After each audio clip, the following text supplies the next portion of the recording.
বস্তির Rockstar mini গান গাইতে নিলে তার মাথায় পানি ঢেলে দেয় এলাকাবাসী। এটা দেখে পশ কিট ধুলু ও কালু হাসতে থাকে। বস্তির রকস্টার রাস্তায় বসে কাঁদতে থাকে।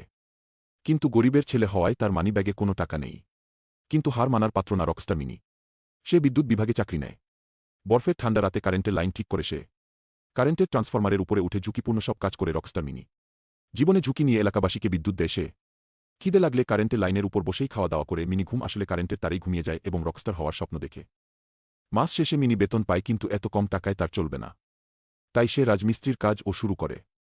বহুতল ভবনে সিমেন্ট, বালু, সুরকি নিয়ে যায় মিনি।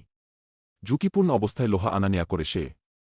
মাঝে মাঝে লোহা ঝালাই এর কাজও করতে হয় তাকে। খিদে লাগলে বহুতলা ভবনের মধ্যেই খাওয়া দাওয়া করে রকস্টার মিনি। এভাবে অক্লান্ত পরিশ্রম করার পরেই মাস শেষে বেতন পায় মিনি। ধীরে ধীরে সে অনেক টাকা জমিয়ে ফেলে। তার হাসি কোনো বাধা মানে না। তারপর টাকা নিয়ে সে পৌঁছে যায় গিটারের দোকানে। নিজের স্বপ্নের গিটারটা কিনে এলাকাবাসীর সামনে গান গায় রকস্টার মিনি। মিনির জন্য সাবস্ক্রাইব করো বন্ধুরা। ধীরে ধীরে সে জনপ্রিয় হয়ে ওঠে। একসময় বাংলাদেশের সেরা রকস্টার হয়ে যায় মতো মিনি। তার শো দেখার জন্য উপচে পড়ে ভিড়। বড় বড় শহরে তার শো টেলিকাস্ট হয়। এটা দেখে কালু ধুলু শকট হয়ে যায়।